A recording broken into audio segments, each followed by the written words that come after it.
Hello to the pessimistic, optimistic, and everyone in between. My name is Connor Philippine. Welcome back to the Minnesotan Sports Podcast.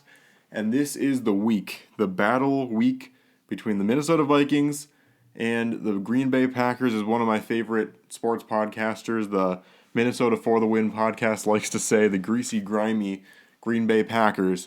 And this is a big matchup. No one really needs to tell you that if you're a Vikings fan. Obviously, there's two main things with this game. Obviously, you want to win for the main reason of it keeps our hopes alive for the second seed. The second seed, when we're potentially playing the 49ers in the second round of the playoffs, is huge. Obviously, you don't want to overthink it too much as a Vikings fan because you want to think about that first matchup first.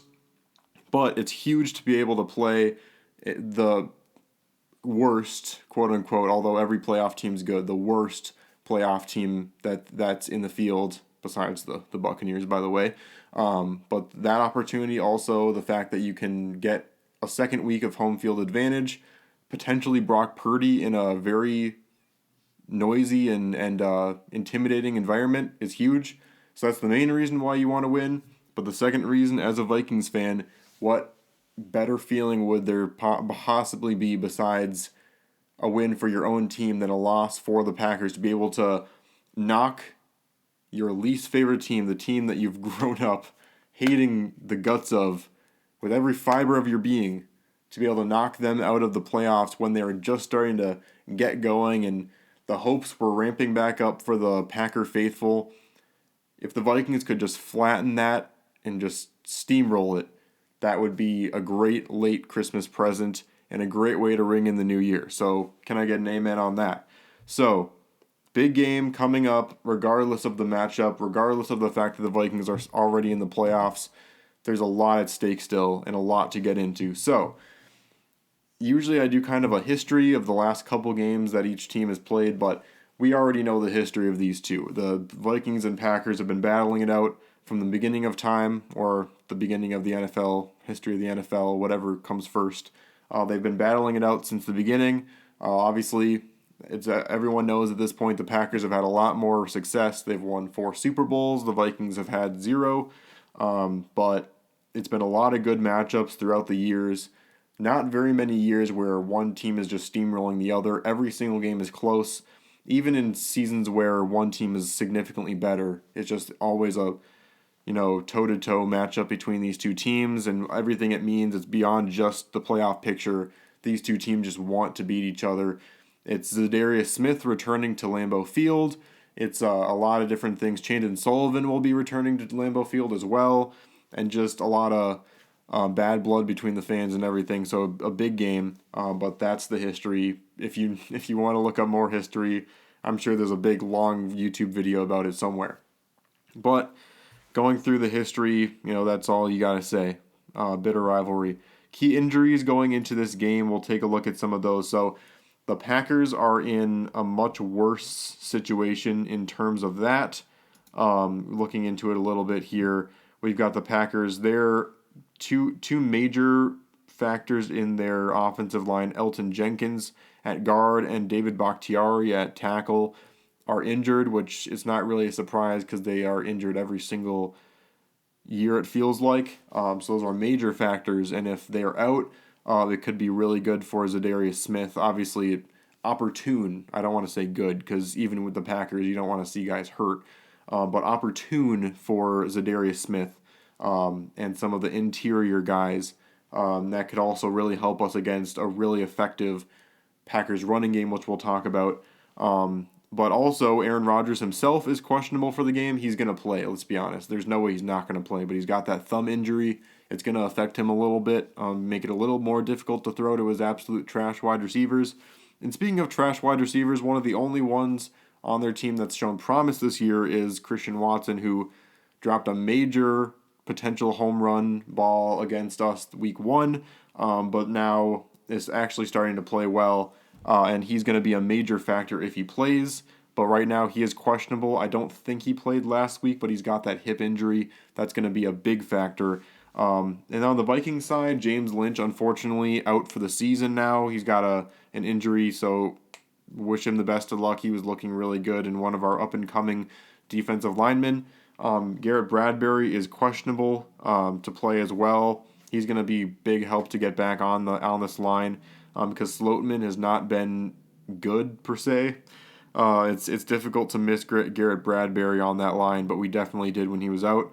Irv Smith could potentially play in this game, which would be an interesting factor. It's hard to say exactly how much of an impact he'd have now that we have T.J. Hawkinson, who proved last game that he was worth everything we gave up for him. So if we do play him, we'll play him in a couple sets. Maybe just a misdirection. Maybe he'll get a couple catches in the rest of the season. I guess we'll see. But he could potentially come back as well.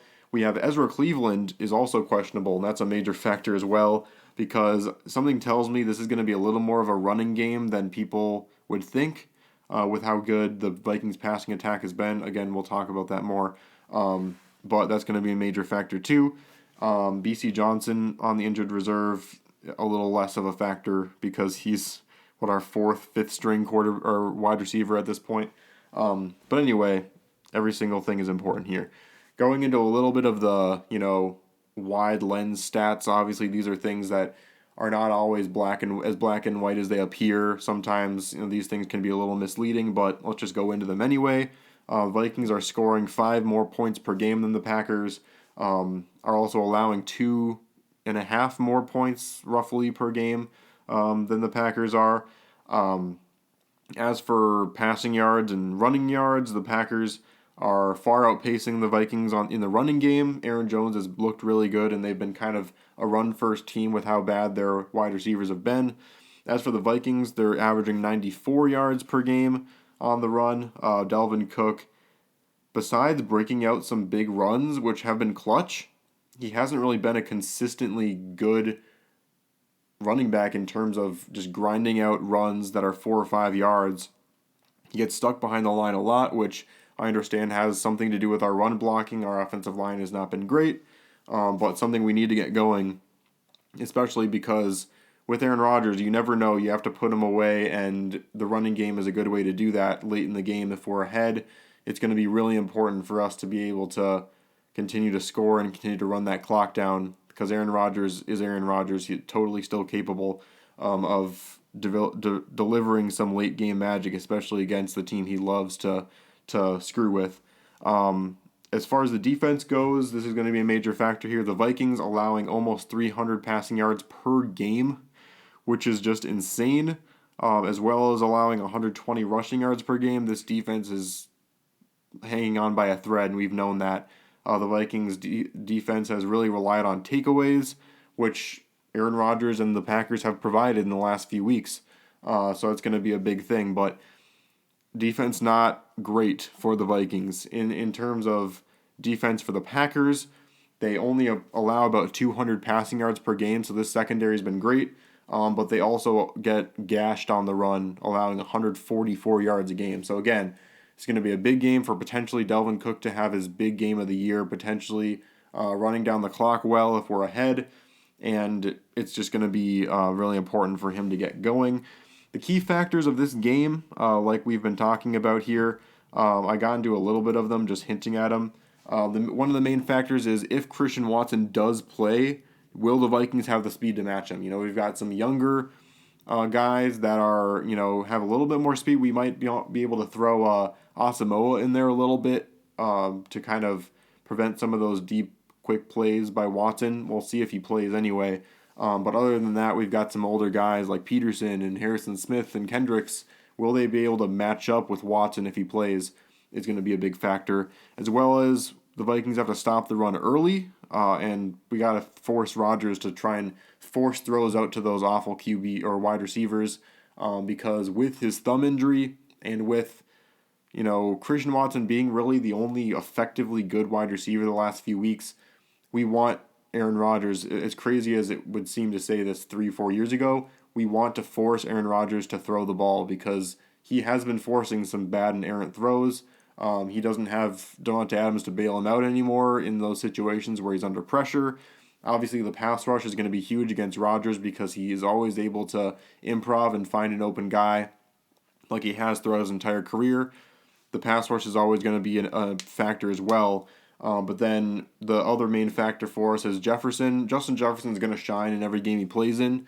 But Jair Alexander is a very good cornerback, and we're going to have to find a way to have other guys stepping up. That happened with KJ Osborne in the Colts game, and even with Jefferson getting 100 plus yards, it was really big for Hawkinson to have a big game last week. So this Packers secondary is beatable. We just have to not rely too much on Jefferson, and hopefully no one takes any cheap shots at Jefferson. And I really feel good about this offense, even with how good the Packers defense is playing. So getting into the prediction here, I forwent this prediction in my other prediction video where I went over every other matchup or every other meaningful matchup in Week 17 throughout the entire NFL, so make sure you watch that video. But for the sake of the big reveal, I decided to wait until this video to reveal my prediction. Drumroll, please. That might have sounded bad on the microphone. I apologize. The Vikings, I do think, will win this game. This will be a huge one. Definitely a trap game the Vikings could potentially lose. I could definitely see Aaron Rodgers and the Packers, delivering a blow to the Vikings' chances of having multiple games of home field advantage. And the Packers have been known for running the table in the past and making the playoffs and making noise in the playoffs too, because they still have Aaron Rodgers. But with Aaron Rodgers' thumb injury, with Watson not 100% of a chance of playing, if Watson's not playing, I don't see how we lose. But there's definitely factors that could still contribute to us losing this game if we don't have a really solid game plan. So hopefully KOC can get in his bag and pull out some really good plays, and hopefully the Vikings can play against the Packers the way they have the last couple weeks, well, the second half of the Colts game, and continue to be clutch. This could easily be another really close game. It would be really nice if it wasn't. It would be really nice if we could just blow the brakes off the Packers. That would be a great, like I said, way to ring in the new year. So fingers crossed, Vikings fans. Hopefully all acquaintance will be forgot with the Vikings. Oh, man, that was an awful joke. I'm sorry. I'm not even going to finish that. Some sort of clever New Year's Eve joke pun thing between the Vikings and Packers. I don't know. Anyway, thank you so much for watching this one. Please let me know in the comments if you have any suggestions for videos I can make in the future.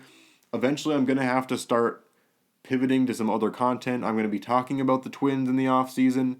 I'm going to be talking a little bit more about the Wild.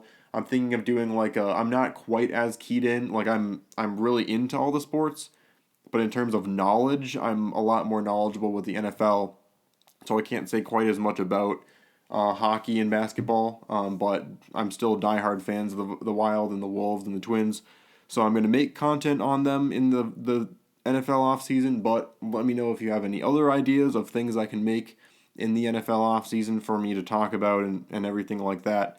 And also just let me know what you think about this video, about the other videos I've made. Please consider liking and subscribing if you like what you see. Thanks one more time, and I'll see you on the flip side.